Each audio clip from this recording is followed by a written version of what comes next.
Dr. R again, looking at an epidemiology question. Let's get right to it. Can we answer the question by looking at the lead-in? Not in this situation. What is the main objective of the health research study? So we're going to have to come back up here to the stem. But one of the things I would like to do is to look at the question options, or the answer options. And it's going to be looking at, to compare the level of depression, to describe the relationship, to evaluate the side effects, identify the cause, and predict the effectiveness. So I'm going to have to interpret what this information is saying in the question stem. This can sometimes get a little tricky because words matter in epidemiology. Definitions matter, as well as what is in the numerator, what is in the denominator. That is basically most of epidemiology right there. We'll talk about this later in another question, but for right now, let's just go through the question stem. A research team wants to investigate the relationship. So we hear this word relationship, but I want to tell you that this can be a little bit of a red herring, because you see here it says describe the relationship. Well, describing the relationship is very, very different than what is maybe happening in this study, okay? So just because it says relationship, don't think that these two things go together, because this has the word describe before it actually talks about the relationship itself. So the team wants to investigate the relationship between physical activity and depression among young adults. Oh, so look at here, they're randomly assigned. Well, why do we randomly assign people? Well, if they're randomly assigned, that's usually a randomized controlled trial. And we'll talk more about this later, but there's very powerful and intensive reasons for doing a randomized assigning of the participants. And they're randomized in two groups. So let's talk about that. So there's two groups here, right? And one is going to be, they have physical activity, right? Because that's what it says there. And then the other one's going to be a control group, which means that it has no physical activity, at least not the kind of physical activity that is in this 12-week activity program. So the control group receives no intervention, right? So this is our control. And then this is our physical activity, or we can call this the experimental. And the control group that received no intervention, and an exercise group that completed a 12-week physical activity. So experimental group is the exercise group, and they do 12 weeks of physical activity. And then what we're going to look at is we're basically going to look at what is the depression levels, right? So intervention completed a 12-week physical activity. They measured the level of depression in all participants before and after. That's actually quite important. So before they did the 12 weeks, they actually measured depression. And then after they did it, they actually measured depression. Why would we do that? Well, we would want to know that if there's differing levels of depression in a person here, like say this one has, number one has really high depression. Well, what does their depression look like? Number one, what does their depression look like here? Is it high? Is it as high as this? Is it low? And then we can actually, so we're basically measuring a baseline here so that we can appropriately assess here.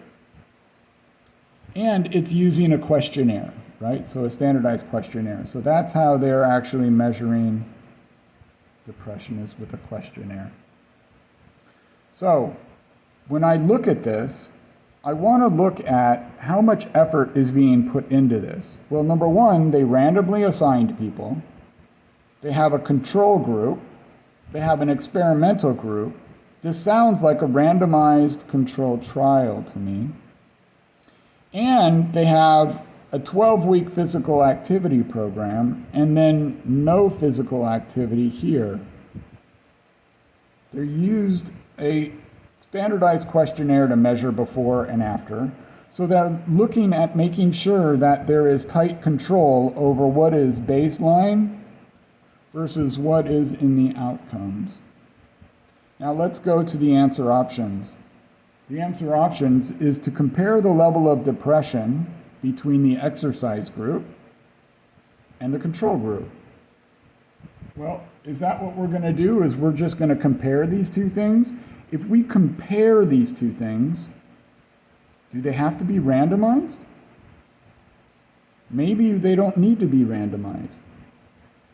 Does there have to be a baseline done? Maybe we just look at what the outcome is. Sure, we can randomize, which is great, but if we're just comparing the levels of depression between these two groups, maybe we don't collect the baseline. All right, so this one I'm a little bit questionable about. What about describing the relationship between physical activity and depression? It did say here that it's about the relationship, but are we just describing this relationship? Like, are we actually saying, well, the relationship is greater if they have physical activity, or the relationship is lower with depression? In order to describe the relationship, do we have to randomize? Do we have to have a baseline? So describing the relationship sounds more like we're going to do a different kind of analysis, which would be a correlation between the people who get this, the people who get the 12-week, the people who don't, and depression. So I'm a little questionable on that one. Are we going to evaluate the side effects? So we didn't hear anything about side effects in here, so that one I think we can rule out. Are we going to identify the cause of depression? Well, it didn't really talk anything about the cause because we don't think that the 12-week program is the cause, and it didn't talk about anything else that was in here. Didn't even talk about being sedentary, because this group right here, the control group, might not be sedentary. They might not have the 12-week exercise, but they might still exercise on their own. So I don't think we talked about that. But now we're getting into something to predict the effectiveness of physical activity in reducing depression among young adults. Now, this is more like a research question. And you can even see that we would create a null hypothesis and an alternative hypothesis, right? The null would be there is no difference between physical activity and depression, and then HA, or the alternative, would be that there is a difference between the two. You might even say reducing.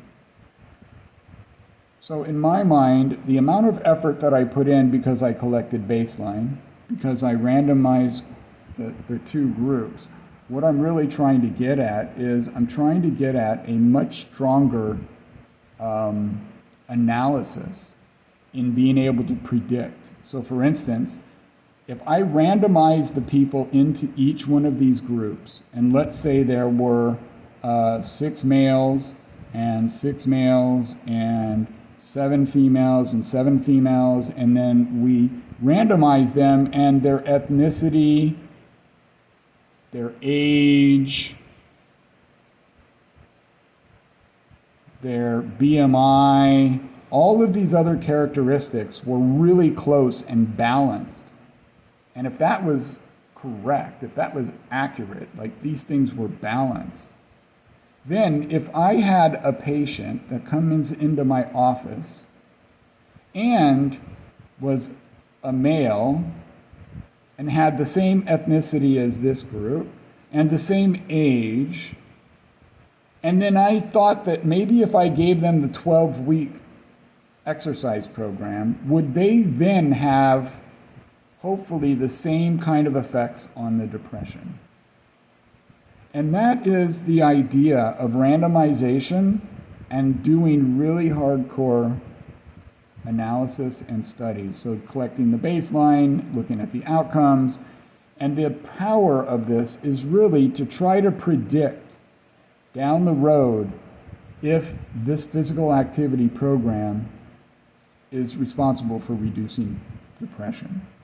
So because this is talking very specifically about how I would design a research question for a randomized controlled trial, I'm going to say that not that this one is totally incorrect or that this one is totally incorrect, but that they are less correct than E.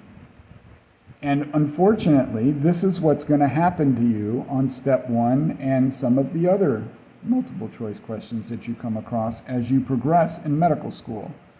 The idea is that there's not just one correct answer, but there is one that is the most correct. And this is what makes step 1, 2, and 3 challenging, is because we're focused on the most correct, not the one correct. So this one is the most correct from where I stand. I hope that was helpful.